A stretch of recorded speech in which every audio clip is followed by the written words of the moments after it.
গণভবন থেকে তো আপনারা মাগুর মাছ, শিং মাছ, কই মাছ, হাঁস, মুরগি, চেয়ার টেবিল যা পেলেন নিয়ে গেলেন। ওই ভদ্রমহিলার অন্তর্বাসটাও ছাড়লেন না। ক্যান্টনমেন্ট থেকে কি নিয়ে যাবেন? একটা একটা করে ধরে এদের বিচার সবার আগে করতে হবে। দেখেন, শুধু বাংলাদেশই নয়, পৃথিবীর প্রত্যেকটা দেশের জন্য সেনাবাহিনী রক্ষা কবচ হিসেবে কাজ করে। যখন একটি দেশে বিশৃঙ্খলা তৈরি হয়, দেশ যখন ঢামাঢোলে চলে, তখন সেনাবাহিনী এসে হাল ধরে। বাংলাদেশের প্রেক্ষাপটে আমরা বেশ কয়েকবার দেখেছি সেনাবাহিনী এসে আমাদের বিশৃঙ্খল দেশের পরিস্থিতি স্বাভাবিক করেছে, দেশের মানুষের শান্তি ফিরিয়ে আনার জন্য যথেষ্ট চেষ্টা করেছে। এবং 5ই আগস্টেও সেনাবাহিনী যথেষ্ট ভূমিকা রেখেছিল। সেই সেনাবাহিনীর দিকে আঙ্গুল তুলে এভাবে অধ্যত্ত বক্তব্য দেয়া কোনোভাবেই আমরা জনসাধারণের পক্ষ থেকে মেনে নিতে পারছি না। কারণ যে সেনাবাহিনী দেশের শান্তি শৃঙ্খলা বজায় রাখার জন্য কাজ করে, সেই সেনাবাহিনীর দিকে আঙ্গুল তাক করা, সেটি শুধু অধ্যত্তপনাই নয়, এটা একটা চরম বেয়াদবির শামিল। কেননা তারা এই যে 5ই আগস্ট থেকে শুরু করে এই যে চলতি 8 মাসে তারা যা করছে, একের পর এক তাদের যে অধ্যত্বপূর্ণ বক্তব্য, এতে তারা এত বেশি লাই পেয়ে গেছে যা, এবং তারা তাদের যে প্রধান উপদেষ্টার মাধ্যমে তারা যা মন চায় তাই করছে, কেউ তাদেরকে কিছু বলছে না।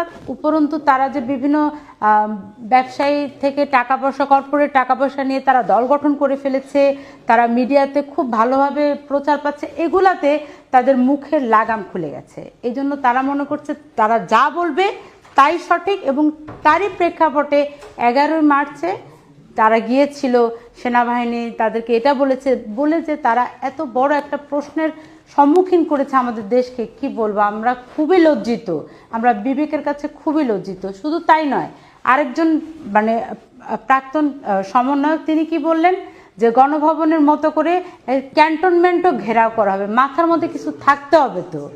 গণভবন থেকে তো আপনারা মাগুর মাছ, শিং মাছ, কই মাছ, হাঁস, মুরগি, চেয়ার টেবিল যা পেলেন নিয়ে গেলেন। ওই ভদ্রমহিলার অন্তর্বাসটাও ছাড়লেন না। ক্যান্টনমেন্ট থেকে কি নিয়ে যাবেন? ক্যান্টনমেন্ট থেকে কি নিয়ে যাবেন? এই যে লুটপাটের যে মন মানসিকতা তারা তৈরি করলো 5 আগস্ট থেকে, সে লুটপাটের মন মানসিকতা এখনো চলছে। তা না হলে তাদের মাথার মধ্যে এটা কেন আসে যে ক্যান্টনমেন্ট ঘেরাও করতে হবে? আমরা আরেকদিকে কি দেখলাম, খুব বিখ্যাত একজন ব্যারিস্টার তিনি কি বললেন, যে উনি ক্যান্টনমেন্ট উড়িয়ে দিতে চান। আরে বাবা, ওই অমুক অন্য দেশ থেকে বসে বসে একজন বলছে 32 ভাঙো, সবাই 32 ভেঙে ফেলছে, অমুক করো তমুক করো, সবাই লুটপাট করছে। এখন কি করতে হবে? এখন ক্যান্টনমেন্ট উড়িয়ে দিতে হবে। আপনি চিন্তা করতে পারেন, সারাটা দেশে যে এই 8 মাসের যে বিশৃঙ্খল পরিস্থিতি সৃষ্টি হয়েছে, আমাদের দেশের মানুষের জানমালের নিরাপত্তা নেই, আমাদের নারীদের নির্যাতন করা হচ্ছে, ধর্ষণ নিপীড়ন চলছে, দেদারসে লেখাপড়ার অবস্থা নেই, তথাকথিত মাদ্রাসাগুলোতে একের পর এক বলৎকার চলছে। এমত অবস্থায় এরা এখন ক্যান্টনমেন্ট দখল করতে চাচ্ছে, ক্যান্টনমেন্ট উড়িয়ে দিতে চাচ্ছে। কি শুরু হয়েছে? একটা একটা করে ধরে এদের বিচার সবার আগে করতে হবে। কারণ এরা ওই আওয়ামী লীগ দোসর বলে আওয়ামী লীগকে নিশ্চিহ্ন করতেছে, ওরা আসলে আমাদেরকে নিশ্চিহ্ন করে ফেলছে। কারণ এদের টার্গেট আর কিচ্ছু না, এদের টার্গেট হলো আওয়ামী লীগ আর শেখ হাসিনা।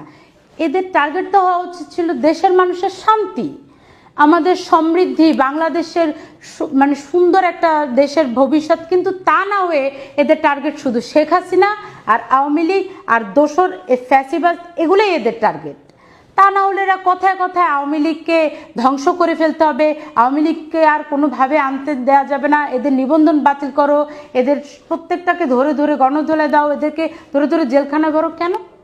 যেখানে আমার দেশে সব কিছু জিনিসের দাম এত বেশি, আমরা অশান্তিতে আছি, আমাদের দেশে শান্তি নেই, শৃঙ্খলা নেই, আমাদের দেশে নিরাপত্তা নেই, সেখানে তোরা আমাদের কথা না ভেবে শুধু এক মহিলা পালিয়ে গেছে, ওই মহিলাকে ধরে এনে তার সাজা দিতে হবে, আওয়ামী লীগের সবার সাজা দিতে হবে।